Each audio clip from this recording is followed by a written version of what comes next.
आज हम memory map के ज़रिए केमिस्ट्री का शॉर्ट नोट्स को पढ़ने वाले हैं या केमिस्ट्री का मेमोरी मैप पढ़ने वाले हैं। तो हमारा पहला चैप्टर का नाम है रासायनिक अभिक्रिया एवं समीकरण। इसमें सबसे पहले दिया हुआ भौतिक परिवर्तन, मतलब जो किसी पदार्थ के भौतिक गुणों में परिवर्तन करता है उसे भौतिक परिवर्तन कहते हैं। जैसे मोम का जलना, मोम का पिघलना, क्योंकि जो मोम पिघलता है वो उसका भौतिक परिवर्तन होता है, लेकिन यहाँ पे जो जलना दिया हुआ है वो रासायनिक परिवर्तन हो गया, क्योंकि कभी किसी मोमबत्ती का जो जला हुआ भाग रहता है उससे हम मोमबत्ती नहीं बना सकते हैं। आगे है रासायनिक परिवर्तन। जहाँ पे रासायनिक परिवर्तन होगा वहीं पे रासायनिक अभिक्रिया होगा। यहाँ पे इसका एग्जाम्पल दिया हुआ है लोहे पर जंग लगना, मोमबत्ती का जलना। यहाँ पे एग्जाम्पल के तौर पे दिया हुआ है 2Mg + O2 अभिक्रिया कर 2MgO बनाना, यानी मैग्नीशियम ऑक्सीजन से अभिक्रिया करके मैग्नीशियम ऑक्साइड बनाया। आगे इसकी पहचान और जांच के लिए नियम। इसकी पहचान के लिए इसके अवस्था में परिवर्तन, रंग में परिवर्तन, ताप में परिवर्तन तथा गैस का उत्सर्जन होता है। यानी इन सब चीज़ों से हम पता कर सकते हैं कि कोई भी रासायनिक अभिक्रिया हुई है। रासायनिक अभिक्रिया के लिए समीकरण। रासायनिक अभिक्रिया के लिए समीकरण बनाते समय असंतुलित रासायनिक समीकरण यहाँ पे दिया हुआ, मतलब असंतुलित रासायनिक समीकरण वह होता है जिसके उत्पादों की परमाणुओं की संख्या और अभिकारकों की परमाणुओं की संख्या बराबर नहीं होती है। जैसे यहाँ पे है कि Mg यानी मैग्नीशियम ऑक्सीजन से अभिक्रिया करके मैग्नीशियम ऑक्साइड बनाया, यानी MgO बनाया। यहाँ पे ऑक्सीजन का परमाणु की संख्या अभिकारक में 2 था लेकिन उत्पाद में 1 है, इस कारण यह असंतुलित है। दूसरा संतुलित रासायनिक समीकरण, जैसे यहाँ पे है ऑक्सीजन की संख्या, परमाणु की संख्या इधर 2 है और उस साइड भी 2 है, और मैग्नीशियम की संख्या 2 है तो इस साइड भी हम 2 किए, तो यह हमारा संतुलित रासायनिक समीकरण हुआ। और संतुलित रासायनिक समीकरण द्रव्यमान संरक्षण नियम के अनुसार करते हैं, क्योंकि द्रव्यमान संरक्षण नियम के अनुसार बोला जाता है कि ना ही द्रव्यमान का उत्पत्ति होता है ना ही द्रव्यमान का विनाश होता है। आगे रासायनिक अभिक्रिया के प्रकार। पहला है संयोजन अभिक्रिया। संयोजन जब 2 या 2 से अधिक अभिकारक मिलकर एकल उत्पाद का निर्माण करते हैं उसे संयोजन अभिक्रिया कहते हैं। एग्जाम्पल के लिए जब कॉपर ऑक्साइड जल से अभिक्रिया करता है तो कॉपर हाइड्रोक्साइड बनाते हैं, साथ में ऊष्मा बनाता है, यह एक ऊष्माक्षेपी अभिक्रिया होती है। वियोजन अभिक्रिया, जब एकल अभिकारक टूटकर 2 या 2 से अधिक उत्पाद बनाता है तो उसे वियोजन अभिक्रिया कहते हैं। वियोजन अभिक्रिया 3 प्रकार का होता है। पहला ऊष्मीय वियोजन, दूसरा प्रकाशीय वियोजन और तीसरा विद्युतीय वियोजन। ऊष्मीय वियोजन, जो वियोजन अभिक्रिया ऊष्मा के द्वारा संपन्न हो उसे ऊष्मीय वियोजन बोलेंगे। जैसे यहाँ पे कॉपर कार्बोनेट को जब गर्म किया जाता है तो वह कॉपर ऑक्साइड और कार्बन डाइऑक्साइड में टूटता है। उसके बाद है प्रकाशीय वियोजन। प्रकाशीय वियोजन में जैसे जब प्रकाश के द्वारा कोई वियोजन अभिक्रिया होती है तो उसे प्रकाशीय वियोजन अभिक्रिया कहेंगे हम। और यहाँ पे जो है सिल्वर क्लोराइड, उसको जब प्रकाश में रखा जाता है यानी सनलाइट में रखा जाता है तो वह सिल्वर और क्लोराइड में टूट जाता है, जिस कारण हम बोल सकते हैं वह प्रकाशीय वियोजन अभिक्रिया है।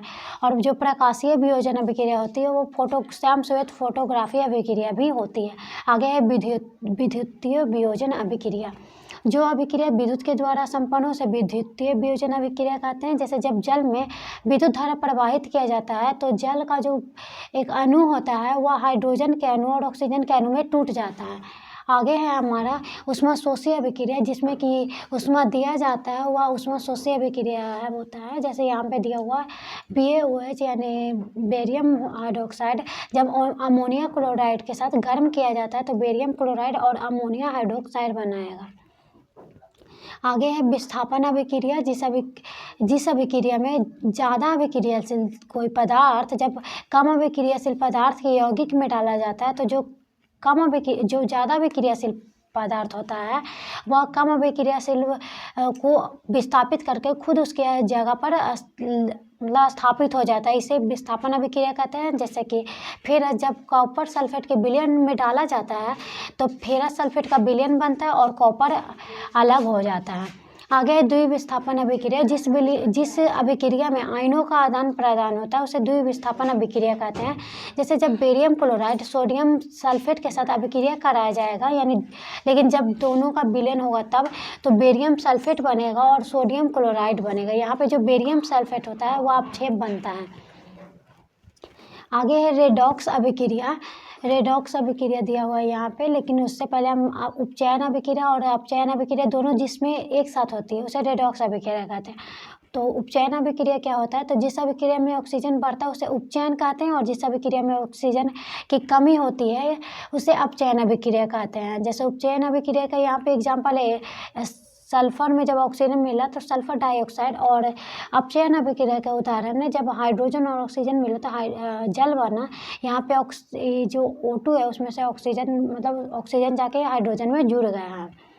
और जो यहाँ पे वाला एग्जाम्पल है CuO plus H2O plus Cu बना है, यह रेडॉक्स अभिक्रिया का एग्जाम्पल है।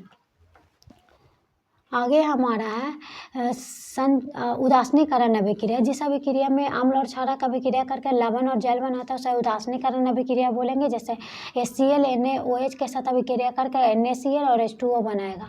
आगे अपक्षेपण अभिक्रिया। जिस अभिक्रिया में अपक्षेप का निर्माण होगा उसे अपक्षेपण अभिक्रिया बोलेंगे। जैसे जब साधारण नमक AgNO3 के साथ अभिक्रिया करेगा, यानी सिल्वर नाइट्रेट के साथ सोडियम क्लोराइड अभिक्रिया करेगा तो सिल्वर क्लोराइड और सोडियम नाइट्रेट बनाएगा, और यहाँ पे जो सोडियम नाइट्रेट है वह अपक्षेप है।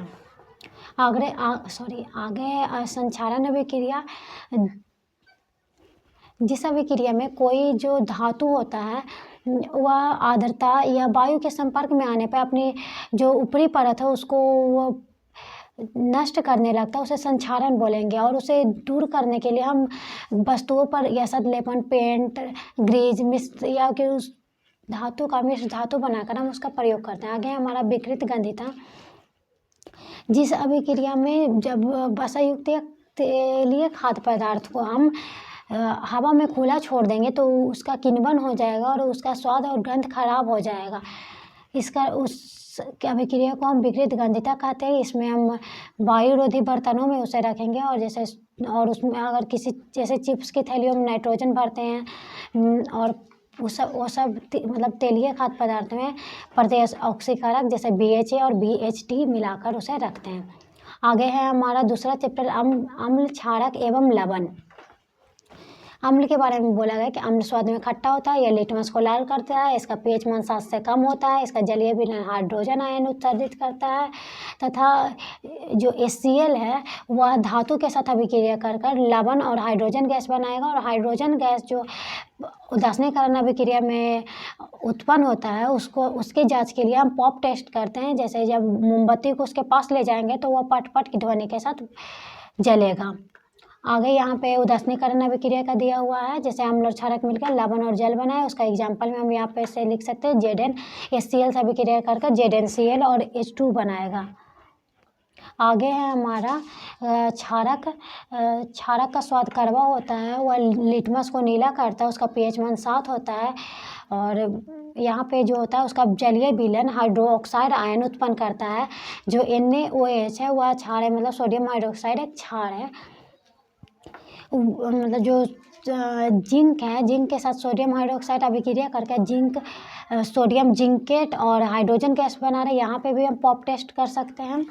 आगे है हमारा सूचक। सूचक 3 प्रकार का होता है। एक प्राकृतिक सूचक जो कि प्राकृतिक चीज़ों से हमें मिलता है, जैसे कि पौधे से लीचेन के पौधे से हमें लिटमस मिलता है जो कि थैलोपोइटा समूह का होता है। और यह जो सूचक होते हैं वह अम्ल और क्षारक की उपस्थिति बताते हैं। जैसे कि इसमें प्राकृतिक सूचक में और आ जाएगा लाल पत्ता गोभी, हल्दी, ये सब जो आता है हमारा प्राकृतिक सूचक में। गंधीय सूचक में जो सूचक गंध मतलब गंध या तो तेज कर देगा या तो उसमें गंध नहीं रहेगा, इस हिसाब से वह अम्ल और क्षारक की उपस्थिति बताता है। तो गंधीय सूचक में आ गया प्याज का रस, वैनिला, लौंग का तेल।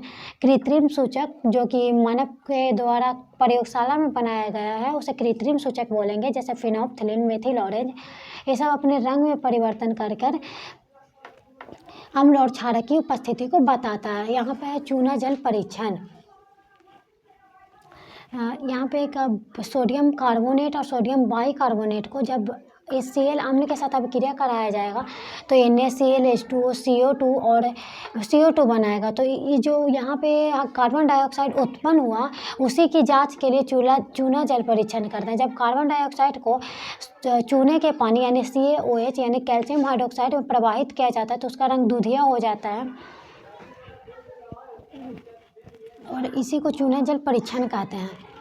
आगे है क्लोर क्षार प्रक्रिया।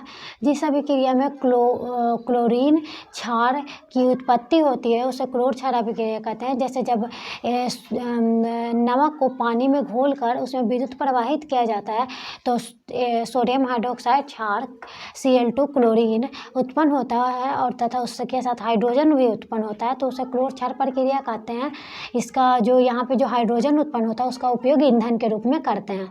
आगे है लवण में जो हमारा NaCl जो साधारण नमक है वो भी एक लवण है। आगे है हमारा जो यहाँ पे दिया हुआ copper sulphate ammonia chloride ammonia nitrate ये सब अम्लीय लवण है।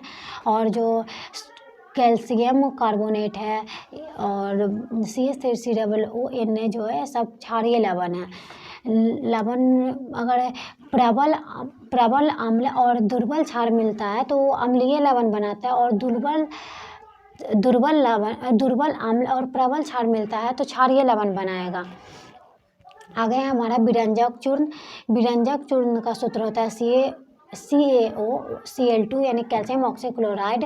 इसको बनाने के लिए जब कैल्शियम हाइड्रोक्साइड को क्लोरीन के साथ 40 डिग्री सेल्सियस पर गर्म किया जाता है तो कैल्शियम ऑक्सीक्लोराइड और H2O बनाता है। इसका उपयोग वस्त्र उद्योग में कागज उद्योग में लॉन्ड्री में किया जाता है। आगे है हमारा बेकिंग सोडा। इसका सूत्र होता है NaHCO3 सोडियम बाइकार्बोनेट। इसका बनाने के लिए सोडियम क्लोराइड जल कार्बन डाइऑक्साइड और अमोनिया को एक साथ गर्म किया जाएगा तो अमोनिया क्लोराइड सोडियम बाइकार्बोनेट बनाएगा। इसका उपयोग बेकिंग पाउडर सोडा अम्ल अग्निशामक एंटासिड में करते हैं। आगे है हमारा वाशिंग सोडा। जब सोडियम कार्बोनेट को 10 क्रिस्टलीय जल के साथ अभिक्रिया कराया जाता है तो सोडियम कार्बोनेट और डेकाहाइड्रेट बनाता है। इसका उपयोग कांच साबुन कागज उद्योग में बोरेक्स के उत्पादन में जल की अस्थायी कठोरता हटाने में प्लास्टर ऑफ पेरिस। इसका सूत्र होता है कैल्शियम सल्फेट हेमियाइड्रेस CaSO4 × ½ H2O। जब जिप्सम को CaSO4 2H2O को 373 केल्विन पे गर्म किया जाता है तो कैल्शियम सल्फेट अर्धहाइड्रेट बनाता है। इसका उपयोग सफ़ेद चूर्ण मतलब बॉल पुट्टी करने में और टूटी हुई हड्डियों को जोड़ने में खिलौना बनाने में सजावट का सामान बनाने में। यहाँ पे कुछ पदार्थों का pH मान दिया हुआ है। जैसे मानव शरीर का 7.0 से 7.8, अम्लीय वर्षा का 5.6 से कम, मानव रक्त का 7.4, मिल्क ऑफ मैग्नीशिया का 10.5। आगे है हमारा धातु और अधातु। आवर्त सारणी में कुल तत्वों की संख्या 118 है जिसमें कि 92 हमारा धातु है।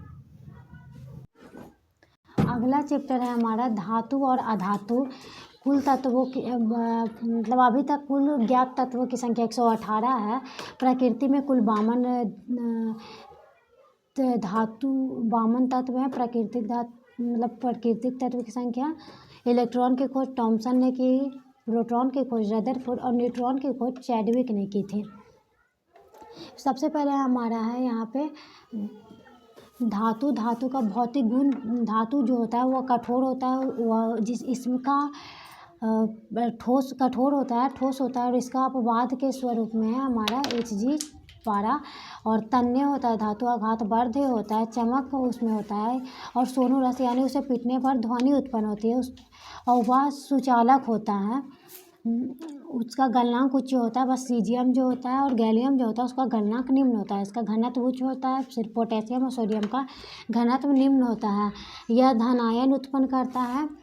आगे इसका रासायनिक गुण, यह जो होता है वह ऑक्सीजन के साथ अभिक्रिया कर ऑक्साइड बनाता है तथा अम्ल के साथ धातु अभिक्रिया कर लवण और हाइड्रोजन गैस बनाता है। और यह संयोजी मतलब यह इलेक्ट्रॉन का त्याग करके धनायन बनाता है तथा यह विद्युत ऋणात्मक होता है।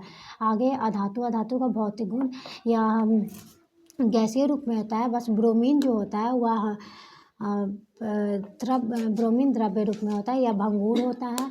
इसका चमक यह अचमक होता है या कुचालक होता है। और जो ग्रेफाइट है वह बस सुचालक होता है या मुलायम होता है। जो हीरा है वो कठोर मतलब अपवाद में हीरा और ग्रेफाइट जो है कुचालक का अपवाद है, हीरा जो है मुलायम का अपवाद है। इसका आगे है इसका रासायनिक गुण। इसका प्रवृत्ति अम्लीय होते है या ऑक्सीजन से अभिक्रिया करके ऑक्साइड बनाता है, अम्लीय ऑक्साइड बनाएगा। यह ऋणायन मतलब यह ऋणायन होगा क्योंकि यह मतलब इलेक्ट्रॉन को ग्रहण करता है। आगे है उभयधर्मी ऑक्साइड, वैसा धातु ऑक्साइड जो कि अम्ल और क्षार दोनों से अभिक्रिया कर एक ही जैसे मतलब लवण और जल बनाएगा, तो उसे हम उभयधर्मी ऑक्साइड बोलेंगे। जैसे एल्युमिनियम ऑक्साइड जो होता है या जिंक ऑक्साइड अम्ल और क्षारक दोनों से अभिक्रिया कर लवण और जल बनाता है। आगे है धातु कर्म। जैसे जब धातु कर्म के अंतर्गत धातुओं की शुद्धता को धातु को कैसे शुद्ध किया जाता है उससे के बारे में हम पढ़ते हैं। जैसे जब पृथ्वी से कोई भी पदार्थ निकाला जाता है तो उसे खनिज बोलेंगे, और खनिज में जो भी पदार्थ लाभकारी हो उसे अयस्क बोलेंगे, या जिस धातु का पदार्थ उसमें ज़्यादा हो उसे अयस्क बोलेंगे। और जो इसमें अशुद्ध पदार्थ होता है उसे गैंग बोलते हैं। पहले तो इसका सांद्रण किया जाता है, उसके बाद इसका निष्कर्षण के लिए भर्जन या निस्तापन करना। सल्फाइड अयस्क का भर्जन करते हैं, इसको ऑक्सीजन की उपस्थिति में जलाते हैं तो यह ऑक्साइड में परिवर्तित होता है तथा सल्फर डाइऑक्साइड बनाता है। और जो कार्बोनेट अयस्क होता है उसे निस्तापन करते हैं बिना वायु के उपस्थिति में जलाते हैं तो वह जिंक ऑक्साइड और कार्बन डाइऑक्साइड में बदलता है। यहाँ पे कुछ धातु के अयस्कों के नाम दिया गया है। जैसे लोहा का हेमाटाइट जिसका सूत्र होता है Fe2O3, मैग्नेटाइट उसका होता है लोहा का ही, पारा का सीनेबार, जिंक का जिंकाइट जिसका सूत्र होता है ZnO, एल्युमिनियम का बॉक्साइट जिसका सूत्र होता है Al2O3 2H2, कैलामाइन जो होता है वो जिंक का ही अयस्क है जिसका सूत्र होता है ZnCO3, जिंक ब्लेड भी उसी का होता है जिसका सूत्र होता है ZnS। आगे है मिश्र धातु। दो या दो से अधिक मतलब धातु या धातुओं के मिश्रण से जो बनता है उसे मिश्र धातु कहते हैं। जैसे यहाँ पे जो पीतल है उसके मिश्र धातु में कॉपर और जिंक रहता है। कॉपर 80% और जिंक 20% रहता है, तो पीतल बनता है। का साथ दूसरा मिश्र धातु है जो कि तांबा और टीन के मिश्रण से बनता है। सोल्डर जो कि टीन और लेड के मिश्रण से बनता है। यहाँ पे टीन 50% और लेड भी 50% होता है। आगे स्टेनलेस स्टील जो कि लोहा, निकेल, क्रोमियम के मिश्रण से बनता है। केमिस्ट्री का चौथा चैप्टर है कार्बन और उसके यौगिक। कार्बन जो होता है उसका परमाणु संख्या 6 और परमाणु भार 12 होता है। यह खनिज यानी पृथ्वी में 0.02% कार्बन के यौगिकों के रूप में मिलता है, जैसे कि कोयला ये सब के रूप में मिलता है। और वायु में 0.03% कार्बन डाइऑक्साइड के रूप में मिलता है। जो कार्बन होता है वह सहसंयोजी श्रृंखला बनाता है। इसी कारण इसका 3 अरब यौगिक है।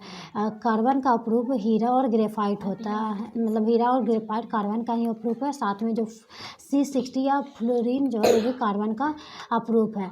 कार्बन जो होता है वह सहसंयोजक अवंध या यौगिक बनाता है। यहाँ पे जो हाइड्रोजन दिया हुआ एकल अवंध के द्वारा उसका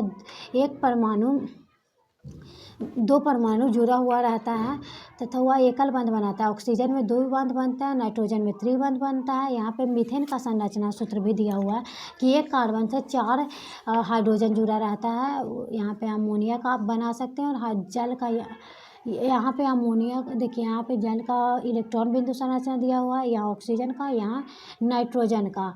और आप अमोनिया का संरचना सूत्र खुद बनाकर देख सकते हैं।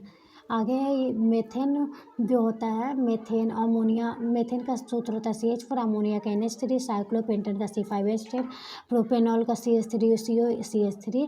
और इधर है हमारा यहाँ पे है एथेनोइक अम्ल का CH3COOH, ये सब का आप संरचना सूत्र बनाकर देख सकते हैं। आगे हमारा हीरा, जो कि रंगहीन होता है, इसका अपवर्तनांक 2.42 होता है। यह मतलब अभी तक का ज्ञात सबसे भारी और कठोर पदार्थ है और यह विद्युत का कुचालक होता है। इसका आभूषण बनाने के लिए उपयोग करते हैं और इसका जो संरचना होता है त्रिविमीय चतुष्फलकीय होता है। दूसरा अपरूप है कार्बन का ग्रेफाइट, जो कि काला रंग का होता है। इसका पेंसिल के लेड बनाने के रूप में इसका उपयोग करते हैं। यह प्रभासी होता है, यह मुलायम होता है और यह चिकना होता है। यह षट्कोणीय व्योम बनाता है। यह इसमें मुक्त इलेक्ट्रॉन की वजह से यह सुचालक होता है।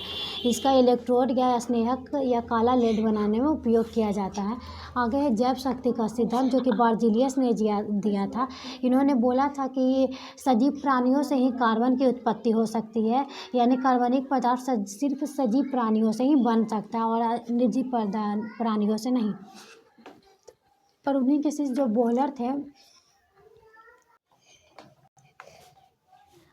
मतलब जो बोहलर थे, उन्होंने मतलब जो बार्जिलियस के द्वारा जो जैव शक्ति का सिद्धांत दिया गया था उसका प्रतिपादन किया था और उस सिद्धांत को तोड़कर उन्होंने 1828 में अमोनिया साइनेट से यूरिया बनाया था, जो कि प्रयोगशाला में उन्होंने बनाया था।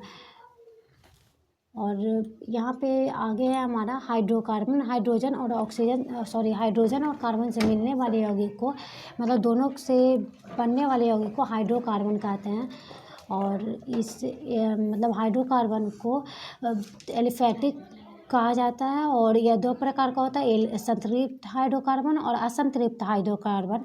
जो एल्किन होता है वह संतृप्त हाइड्रोकार्बन है, इसे पैराफिन कहते हैं और इसका सूत्र होता है CnH2n+2, मतलब इसका सामान्य सूत्र होता है। और एल्किन का सामान्य सूत्र होता है, जो कि असंतृप्त हाइड्रोकार्बन है, CnH2n, और एल्काइन का सामान्य सूत्र होता है CnH2n-2 और इसे ओल्फिन कहते हैं। इसमें द्वि और त्रि आबंध बनते हैं, मतलब इनके यौगिकों के बीच द्वि या त्रि आबंध लगे हुए रहते हैं। आगे यहाँ पे संकलन, मतलब आगे उसके बाद क्रियात्मक समूह। इसे क्रियात्मक समूह को ही विषम परमाणु भी बोला जाता है, क्योंकि यह हाइड्रोजन को विस्थापित करते हैं और खुद उसके स्थान पर चले जाते हैं। जैसे एल्कोहल का OH, एल्डिहाइड का CHO, कीटोन का CO, कार्बोक्सिलिक अम्ल का CH3OH, एमीन का NH2। और आगे है समजातीय श्रेणी, जिसका सामान्य सूत्र समान होता है और अणुसूत्र भिन्न भिन्न होता है, उसे समजातीय श्रेणी में रखते हैं। और इसके बीच का अंतर CH2 का होता है तथा इसके 14 AMU का भी अंतर होता है। इसका भौतिक और रासायनिक गुण अलग अलग होते हैं। भौतिक गुण अलग होते हैं, लेकिन रासायनिक गुण सबका लगभग एक ही होगा। आगे हमारा है प्रथम यौगिक मेथेन। जो मेथेन होता है वह एल्किन समूह का प्रथम यौगिक होता है। एल्काइन का प्रथम यौगिक एल्किन का प्रथम यौगिक एथिलीन और एल्काइन का प्रथम यौगिक एथाइन होगा। मेथेनॉल का सूत्र होता है C2H5OH, फॉर्मेल्डिहाइड का HCHO, एसीटोन का CH4CO, CH3, फॉर्मेल्डिहाइड का HCOOH। आगे है हमारा समव्यवस्था, जिसका अणुसूत्र समान और संरचना सूत्र भिन्न भिन्न होता है। जब कार्बन का एक परमाणु दो कार्बनों से जुड़ा रहता है तो उसे नॉर्मल संरचना। जब कार्बन का एक परमाणु 3 कार्बन परमाणुओं से जुड़ा रहता है तो उसे आइसो संरचना। और जब कार्बन का एक परमाणु 4 कार्बन परमाणुओं से जुड़ा हुआ रहेगा तो उसे नियो संरचना हम बोलेंगे। और इसी आधार पर हम समव्यवस्था को बोलते हैं कि इसका अणुसूत्र तो समान होगा लेकिन संरचना सूत्र इसका भिन्न भिन्न होगा। आगे ऑक्सीकरण अभिक्रिया। जब एथिल मतलब जो C2H5OH है, मतलब उसमें एथेनॉल को जब क्षारीय KMnO4 के साथ तथा अम्लीय K2Cr 2 के साथ अभिक्रिया कराया जाता है तो एथेनोइक अम्ल या एसिटिक अम्ल बनता है CH3COOH, जिसमें कि ऑक्सीजन की वृद्धि होती है, जिस कारण हम इसे ऑक्सीकरण अभिक्रिया कहते हैं।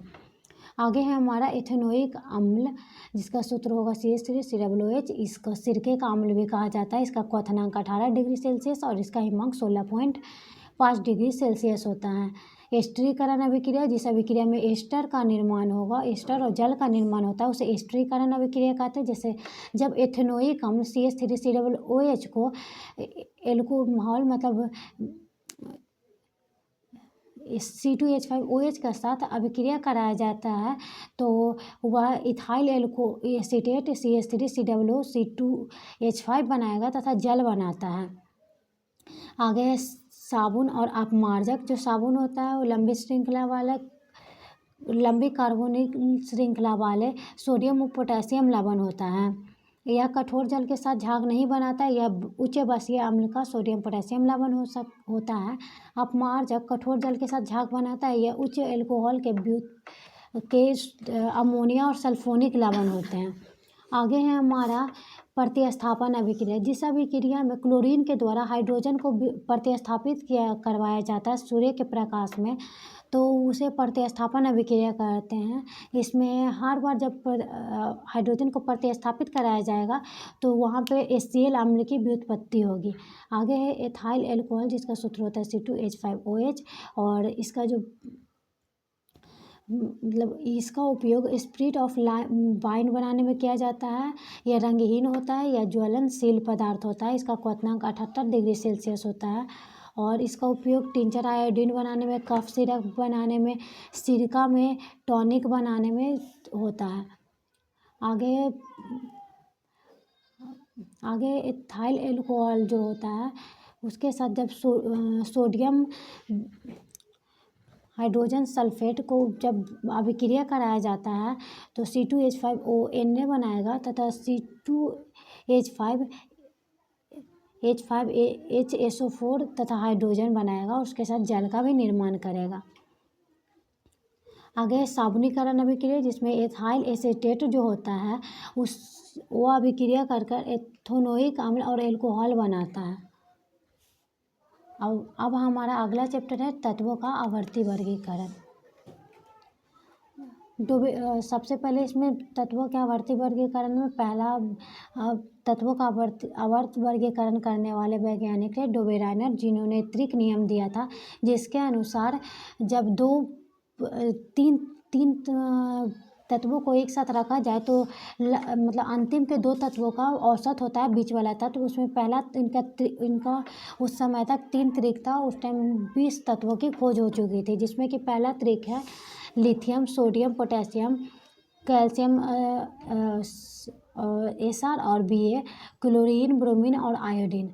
आगे है दूसरा नियम देने वाले थे न्यूलैंड्स का अष्टक नियम, जिन्होंने 1866 ईस्वी में इस नियम को दिया था और इन्होंने परमाणु द्रव्यमान पर ही आधारित नियम दिया था और डोबेराइनर का भी परमाणु द्रव्यमान पर ही आधारित था, जिसमें कि जब 8 तत्वों को परमाणु द्रव्यमान के अनुसार सजाया जाएगा तो पहला तत्व 8वें तत्व के मतलब समान गुण वाला होगा। ये जो अष्टक नियम था ये संगीत के जो अष्टक नियम होता है उसी के अनुसार है। जैसे पहला सुर 8वें सुर के मतलब एक ही सुर होता है, वैसे ही पहला तत्व और 8वां तत्व का गुण समान होता है। जैसे इनका अष्टक में है हो जाएगा यहाँ पे hydrogen, lithium, barium, boron, carbon, nitrogen, oxygen. इसी टाइप से यहाँ पे दूसरा अष्टक है fluorine, sodium, magnesium, aluminium, silicon, phosphorus. उसके बाद है chlorine, potassium, calcium, germanium, titanium, manganese, ferrous. उसके बाद है कोबाल्ट, कॉपर, जिंक। मतलब इस टाइप से इनका कुछ ट्रिक दिया अष्टक दिया हुआ है और इनके समय तक कुल 56 तत्वों की खोज हो चुकी थी। आगे है मेंडलीफ का आवर्त सारणी। आवर्त सारणी के रूप में सबसे पहले जो सजाने वाले तत्वों को सजाने वाले वैज्ञानिक तो वो थे मेंडलीफ। इसी कारण मेंडलीफ को आवर्त सारणी का पिता कहा जाता है। 1869 ईस्वी में इन्होंने परमाणु द्रव्यमान के अनुसार तत्वों को सजाया था। उस समय के तत्वों में 7 आवर्त, यहाँ पे 6 आवर्त दिया हुआ है और 8 वर्ग समूह था, जो कि स्तंभ के रूप में है और क्षैतिज पंक्तियों को आवर्त कहा जाता था। और इन आगे है आधुनिक आवर्त सारणी, जो कि मोजले के द्वारा दिया गया था, और इन्होंने अपने आवर्त नियम में बताया कि जो परमाणु का संख्या होता है वह परमाणु के गुणों को मतलब अच्छे से पालन करता है, मतलब उसका आवर्त फलन होता है। और इनमें 7 आवर्त, 18 वर्ग और 4 ब्लॉक है, S block, P block, D block और एफ ब्लॉक। पहला दूसरा जो समूह है वो एस ब्लॉक में, 13वां से लेकर 18वां तक जो समूह है वह पी ब्लॉक में, और 3 से लेकर 12 तक जो समूह है वह डी ब्लॉक में, और एफ ब्लॉक में लेथेनाइट तथा एक्टिनाइट वाला जो समूह होता है वह एफ ब्लॉक में है। आगे है प्रथम समूह क्षार धातु प्रथम समूह को कहा जाता है। दूसरे समूह को क्षार मृदा धातु या क्षार पार्थिव धातु कहा जाता है। 17वें वर्ग को हाइड्रोजन समूह कहा जाता है। 18वें वर्ग को अक्रिय कहा जाता है। संयोजकता, जब बाएं से दाएं जाएगा तो बढ़ेगा और ऊपर से नीचे आएगा तो घटेगा। और संयोजी इलेक्ट्रॉन की संख्या दाएं से बाएं जाने पर बढ़ेगा और ऊपर से नीचे आने पर घटेगा। परमाणु का आकार बाएं से दाएं जाने पर घटेगा और ऊपर से नीचे आने पर बढ़ेगा। और धात्विक गुण बाएं से दाएं जाने पर घटता है और ऊपर से नीचे आने पर बढ़ता है।